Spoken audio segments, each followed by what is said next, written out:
اور وہ میں اصل میں یہ توجہ دلانا چاہ رہا ہوں کہ یہ پاکستان اچانک حادثاتی طور پہ نہیں بن گیا، اس کے پیچھے اللہ کا تو ایک بہت بڑا منصوبہ ہے۔ یہ تو نہیں سوچ سکتے کہ قائد اعظم کو مجدد الفسانی نے پیدا کیا، نہیں، وہ تو اللہ ہی نے پیدا کیا۔ یہ ایک لائن ہے، یہ ایک یوں سمجھے رسی ہے جس کے ساتھ یہ لوگ بندھے ہوئے ہیں۔ کس نے باندھا ہے؟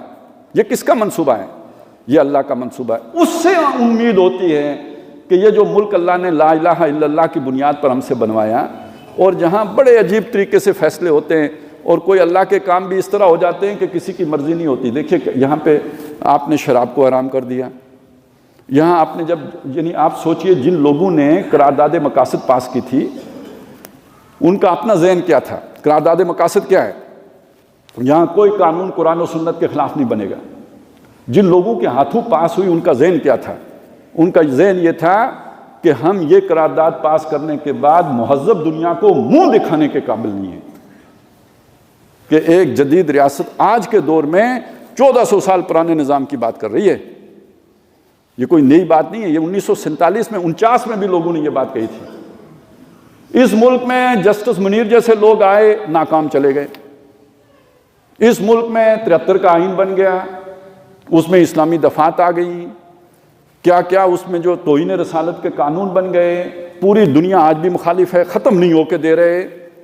تو کون ہے اس کے پیچھے؟ مجھے اس بندے وہ امایتی کا نام بتائے نا جو کھڑا ہو کے کہے کہ بھئی یہ بندہ امایتی ہے۔ لیکن اللہ ہو جس کے پیچھے، اسے کون ختم کر سکتا ہے؟ ہاں، عوام کے اندر اللہ تعالیٰ نے وہ جذبہ پیدا کر دینا ہوتا ہے، وہ ریئیکٹ کرتے ہیں۔ اس لیے میں کہتا ہوں کہ عوام کی بڑی اہمیت ہے۔ وہ لوگ جو اپنا شیطانی ایجنڈا مسلط کرنا چاہتے ہیں وہ عوام کے بڑے دشمن ہوں گے۔ وہ چاہیں گے کہ ایک گروہ، ایک محدود گروہ، ایک لمیٹڈ، وہ شیطانی گروہ، وہ جو ایول فورسز ہیں یا جو روگ ایلیمنٹ ہے وہ قابض ہو جائے اور باقی لوگ ان کی اطاعت کریں، ان کا غلام بن کے رہیں۔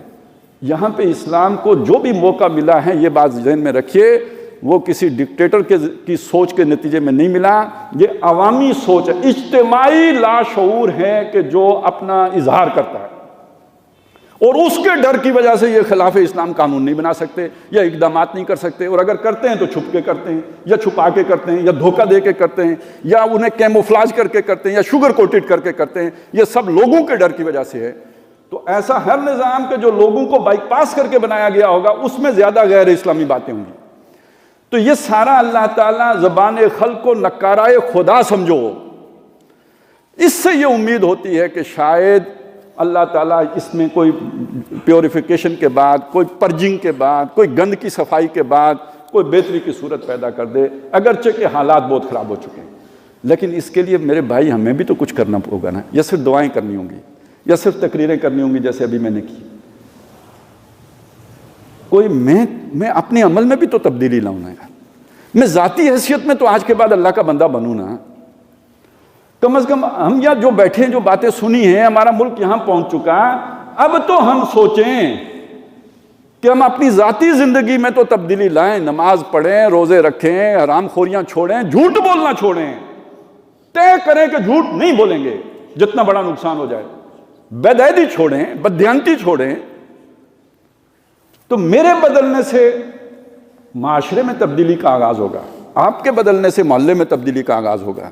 محلے بدلیں گے، معاشرہ بدلے گا تو سوسائٹی پوری بدلے گی، ریاست بدلے گی۔ اس کے بغیر تو یعنی وہ اقدار ہی نہیں بنتی۔ تو اس تبدیلی کے لیے ہم محنت کریں۔ ادھر اللہ تعالیٰ اپنا کام کر رہا ہے، ہم اپنے حصے میں کم از کم چلیں، کوئی بوند تو ڈالیں نا اس جلتی ہوئی آگ میں۔ تو پھر اللہ سے امید بھی رکھیں کہ ہمارے لیے کوئی بہتر اللہ تعالیٰ آسمانوں سے فیصلہ فرما دے۔ مجھے امید ہے کہ کم از کم ان حالات کی سختی میں تو کسی کا دل تو پسیجے گا نا، ہمارے دل اتنے تو سخت نہیں ہو گئے نا، ثم قست قلوبہم وزین لہم الشیطان کی مثال تو نہ بنے نا۔ تو اللہ تعالیٰ ہمارے دلوں کو نرم فرمائے اور اپنی طرف ہمیں متوجہ ہونے کی توفیق عطا فرمائے، رجوع ہونے کی توفیق عطا فرمائے، توبہ کرنے کی توفیق عطا فرمائے۔ اقول قولی ھذا واستغفر اللہ لی ولکم ولسائر المسلمین والمسلمات۔